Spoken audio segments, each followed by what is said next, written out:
Hey guys, I'm back with my report from round 3 in the 2022 Grand Pacific Open. As a reminder, I won the first game and I drew the second game. So round 3 was at 6 p.m. on the second day of the event. And I was white against Alexander Jin, who I actually played a few years back in a prior tournament where I lost against him. It was not a good tournament for me. I didn't play well at all. I played terribly, and in my game against him, I played really sloppily as well. In fact, losing to him was kind of salt in the wound at that point because I think that was like round 4. It might have been the last round in the tournament, and at that time, I think he was rated like 900 or 1,000, and he beat me. And yeah. So anyways, I was hoping to avenge that loss in this game. Yeah, let's take a look. Yeah. Good thing. So actually, when I went back to my hotel room after this game, I lost the score sheet. I looked everywhere like 10 times. I looked in every pocket, and I looked everywhere that it could possibly be, and I couldn't find it. I must have dropped it somewhere in the hotel. Fortunately, I was able to reconstruct most of the game. I reconstructed it for 33 moves, and beyond that, it doesn't really matter. And I'm pretty sure I reconstructed it accurately. If not, the ideas are still the same. But I think I managed to reconstruct it, perfectly, which is good because I did it later that night. If I had tried to reconstruct it like the next day or a couple of days later, I don't think I would have remembered. So, okay. Okay, so I played e4, c5, knight f3, knight c6, d4, so all standard, g6, the Maroczy bind, bishop g7, bishop e3, this is all theory, knight c3, castles, bishop e2. Oh yeah, I can't believe I did this. Okay, so then he played d6. This is all mainline theory, okay? So here, my instinct, often when I play over the board, for some reason, I think because there's so much pressure, so much tension, I often just forget basic things. And if this was over the board, if this was online, I would have castled here. And I was pretty certain the castling was main line, but I wasn't sure about knight g4. And so I ended up playing f3 here just to stop knight g4. And I figured that we'll just transpose into the main line. And f3 is actually fine. Like, it's actually a move, and it does just transpose. But personally, I call this a mistake because it's not my repertoire move, and I misremembered the order that I play things. So for me, it's a mistake, even though technically it's not. Now, yeah, so basically I thought knight g4. I thought casting might be fine, but I don't know. I just got worried about knight g4, basically. Now, knight g4 is actually not a problem if we castle. And surprisingly, a lot of very strong players like grandmasters have actually made this mistake in actual legitimate over-the-board tournaments, believe it or not. So if we castle and then knight g4, I believe we can just simply take. I don't have the engine running when I do these videos. Wait 1 second. I'm going to do something in the background to increase the video performance. Hopefully the video is recording okay so far. Okay, yeah, so anyways, if knight g4, we can just take. And yeah, I was worried about about bishop takes g4. I think, was one worry. And then if we take back, takes, I thought, yeah, I thought this wasn't optimal.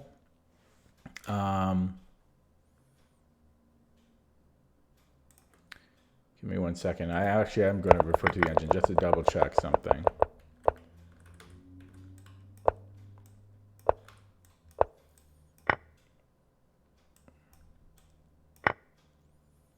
Yeah, okay, so what I thought. Okay. Yeah, so I just wanted to confirm. Yeah, so if he does take, we take on C6 first instead, and then we're hitting the queen. He can't take our knight because we'll just take his bishop on G4, move me up a piece. So he has to take our queen, and then we take his queen, and he can't take our knight because then I'll just take his bishop on D1, we'll be up a piece. And if he moves the bishop, then I will win a pawn. Well, I win a pawn and I get to keep the piece. I mean, it's just pretty straightforward. I just assumed it didn't work. And if he takes like the knight first, it doesn't change anything. We could just take back. We're still up a piece. And if so yeah, and after knight g4, if we take, and if he takes the knight on d4, I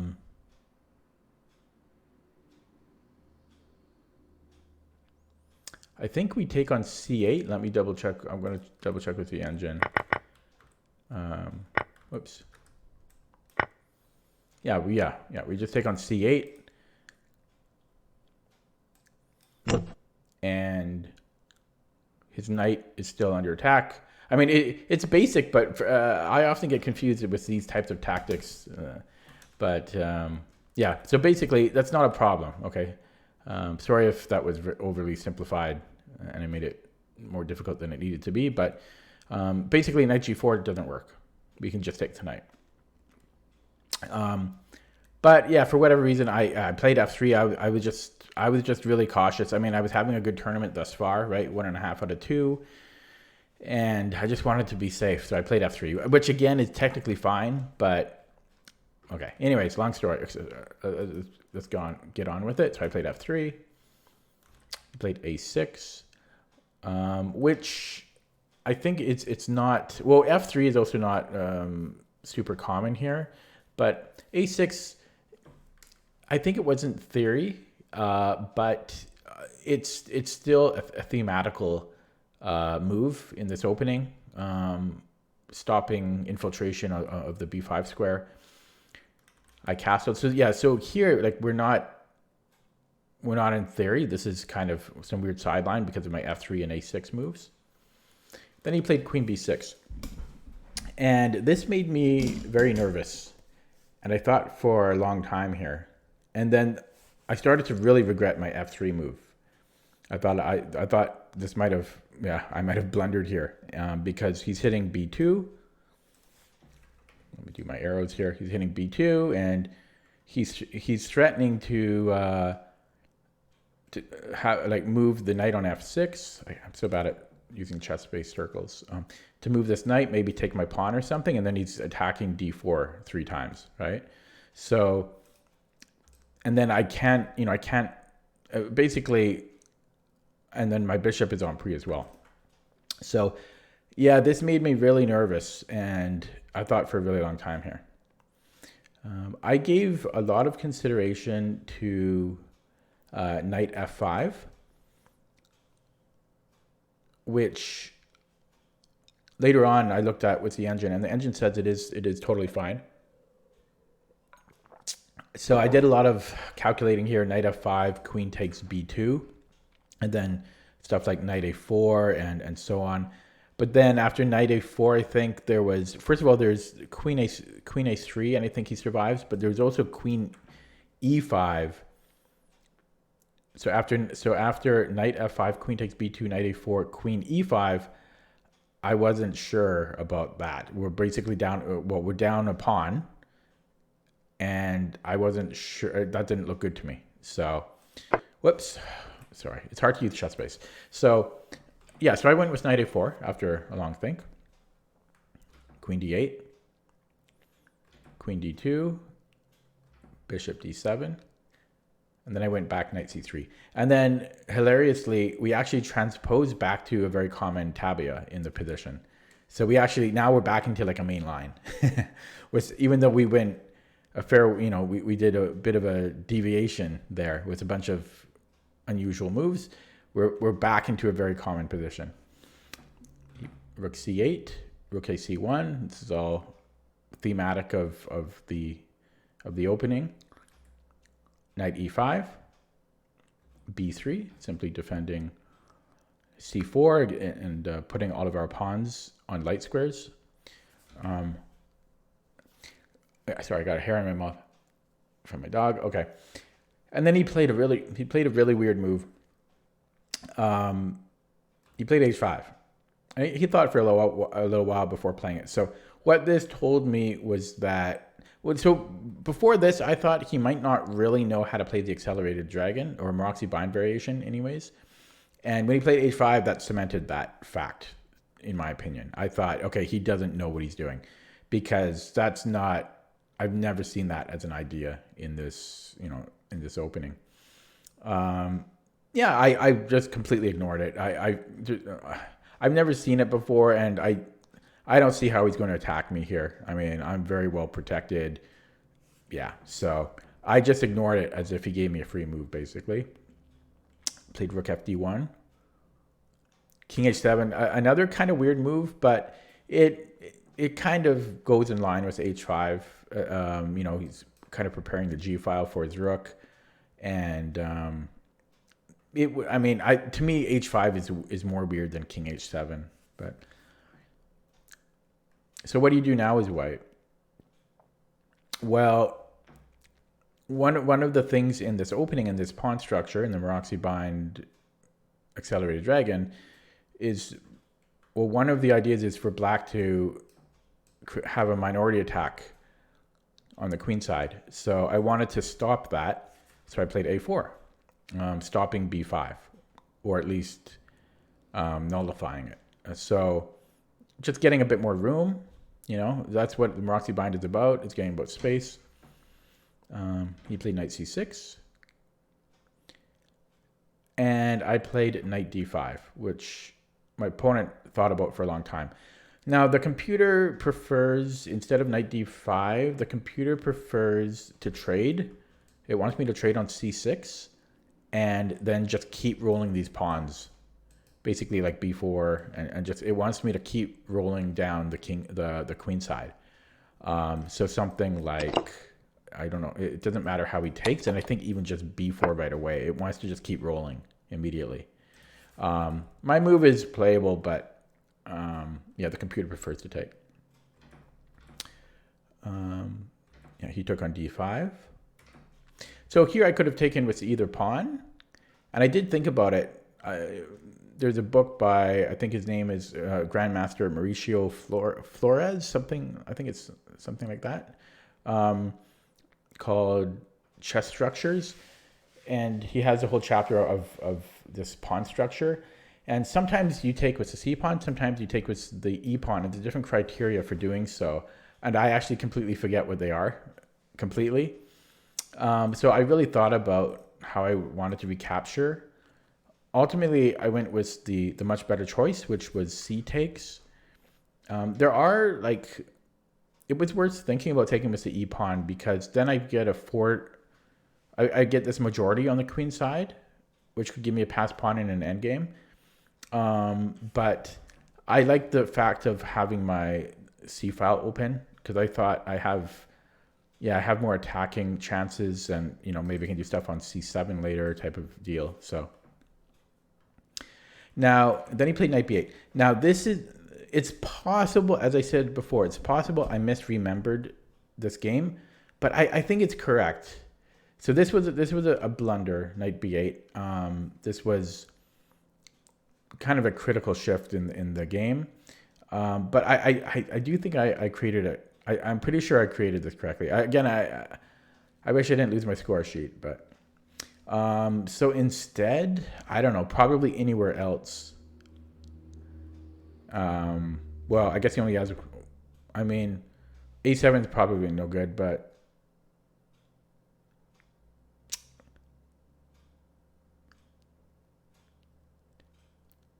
yeah, I don't know. Maybe he could have played E5 here instead.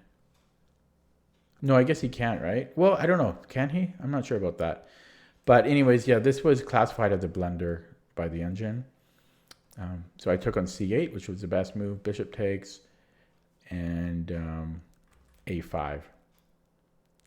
Right? So A5, just creating a backwards pawn here and securing B6 for later. He played knight D7, B4, rook E8, knight C2. So yeah, so my idea was knight C2, which I liked. I think I was planning this route maneuver. I think this was my plan. So knight C2, he played B6.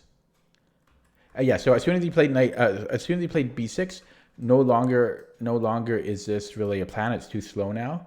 But as soon as he played B6, well, now he's no longer protecting C6. This is now a free outpost. So I just went back. I came back right where I came from. So if we just go back a few moves. So I went back and I just, I repeated, I went back to D4 because, hey, this is available. I'm going to go right into C6 now. He played bishop B7, knight C6.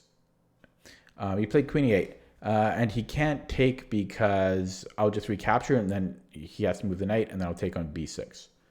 So queen A8, A takes B6, A takes on C6, takes.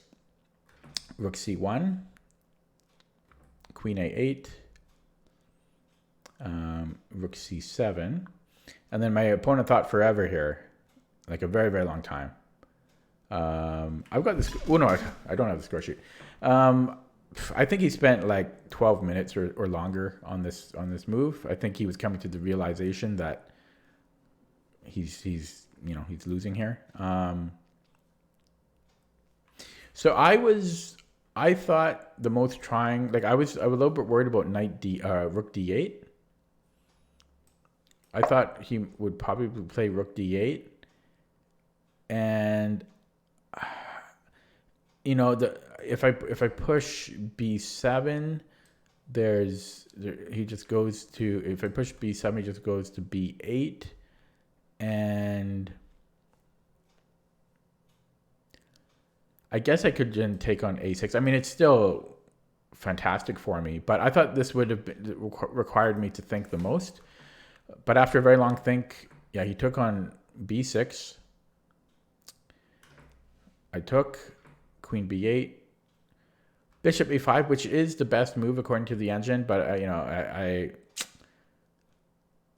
was, I would have preferred to have played it anywhere else because it's not in a great location exactly. But it is the only option.